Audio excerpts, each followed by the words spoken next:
Assalamualaikum warahmatullahi wabarakatuh. Salam sejahtera untuk kita semua. Om Swastiastu, Namo Buddhaya, Salam Kebajikan.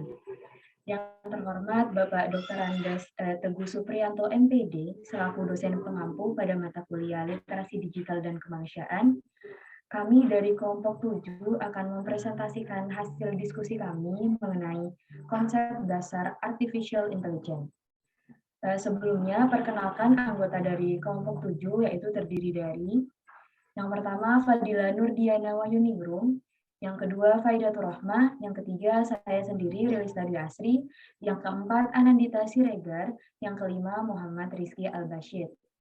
Adapun cakupan materi yang akan dibahas diantaranya pengertian artificial intelligence, konsep dasar AI, tujuan AI, kelebihan AI, kekurangan AI, serta contoh pemanfaatan AI. Pengertian AI. Apa itu AI? Artificial Intelligence. Artificial Intelligence merupakan sistem kecerdasan manusia yang saat ini diganti oleh komputer. Teknologi ini dapat membuat keputusan dengan cara menganalisis dan menggunakan data yang tersedia di dalam sistem. Agar mesin dapat bertindak seperti dan sebijak manusia, maka harus diberi bekal pengetahuan sehingga mempunyai kemampuan untuk menalar.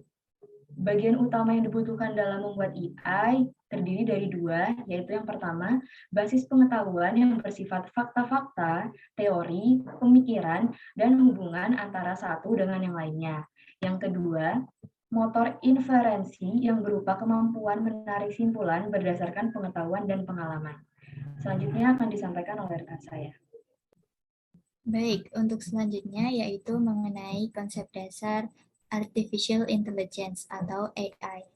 Yang pertama yaitu sistem yang berpikir seperti manusia atau thinking humanly. Yang kedua yaitu sistem yang bertindak seperti manusia, acting humanly. Yang ketiga sistem yang berpikir secara rasional, thinking rationally, dan sistem yang bertindak secara rasional, acting rationally.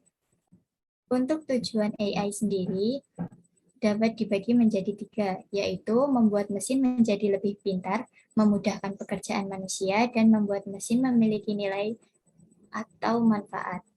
Secara umum, tujuan AI adalah untuk memberikan kemampuan untuk mengolah input dan menjelaskan output pada perangkat lunak. Kecerdasan buatan ini diharapkan dapat melakukan beragam hal yang memudahkan manusia melalui dari pemrosesan bahasa alami mengenai persepsi penalaran, penggerakan, dan manipulasi objek mengenai pengetahuan dan juga melakukan pembelajaran. Untuk selanjutnya akan dijelaskan oleh rekan saya. Baik, selanjutnya yaitu mengenai kelebihan AI. Yang pertama bersifat permanen. Kecerdasan alami bisa berubah karena salah satu sifat manusia yaitu mudah lupa. Sementara kecerdasan buatan tidak berubah selama sistem komputer dan program tidak mengubahnya. Yang kedua yaitu mudah diduplikasi dan dipindahkan.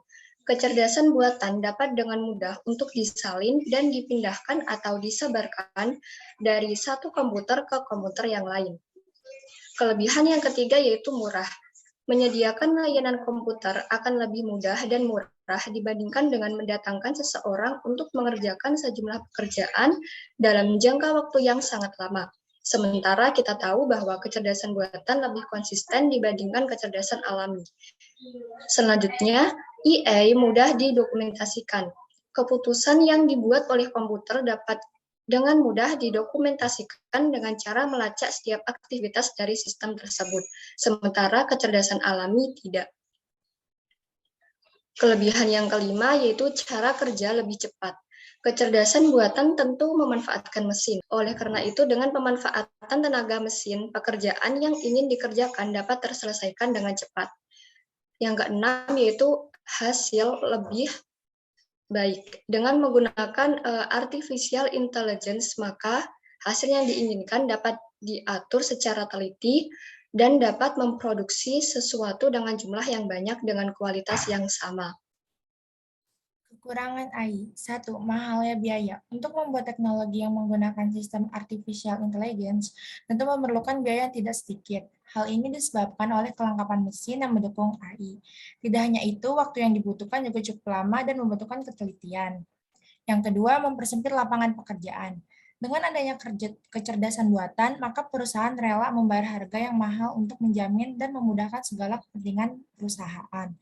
Hal ini tentu akan mempersempit lapangan pekerjaan bagi manusia. Yang ketiga, tidak memiliki kreativitas. Yang keempat, menurunnya etika. Artificial intelligence hanya akan melakukan tugas-tugas yang sebelumnya sudah dirancang dalam sistem. Apabila suatu hari menginginkan suatu perubahan, maka harus dilakukan perubahan dari dalam sistem mesin tersebut. Adapun contoh pemanfaatan artificial intelligence. Yang pertama itu dapat membuka ponsel, yang kedua Google Maps, ketiga email, keempat melakukan pencarian di Maps, dan kelima belanja online. Baik, materi selanjutnya adalah contoh pemanfaatan membuka ponsel. Penggunaan artificial intelligence saat ini telah diterapkan pada sistem Android. Contohnya membuka HP dengan menggunakan sidik jari atau wajah. Hal ini tentu akan menciptakan keamanan bagi para pengguna ponsel. Google Map, dengan adanya penggunaan AI pada aplikasi Google Map, maka aplikasi tersebut secara otomatis akan memunculkan apa yang diminta para pengguna. Google Map akan memberitahu informasi seputar cuaca, lama perjalanan, jalan yang lebih singkat untuk mencapai tujuan, informasi macet, dan lainnya. Email. Dengan pemanfaatan AI pada email, para pengguna akan dengan mudah mengirimkan pesan ke tujuan tanpa terhalang jarak dan waktu. Melakukan pencarian di web. Dengan adanya AI pada web pencarian, maka manusia dapat dengan mudah apa yang ia cari dengan menetik pada kolom pencarian. Dan biasanya situs akan memberikan beberapa rekomendasi pilihan untuk dapat digunakan. Belajar online. Dengan adanya AI pada aplikasi belajar online akan memudahkan para pembeli untuk mencari apa yang dibutuhkan, melakukan transaksi dari jarak jauh, mencantumkan alamat, serta memperoleh rekomendasi barang dengan melakukan pencarian pada kolom pencarian aplikasi belanja online tersebut. Baik, sekian presentasi dari kelompok 7. Yang disebutkan tadi merupakan daftar pustaka atau sumber-sumber referensi yang kami gunakan dalam pembuatan materi ini. Apabila terdapat kekurangan, kami mohon maaf. Assalamualaikum warahmatullahi wabarakatuh.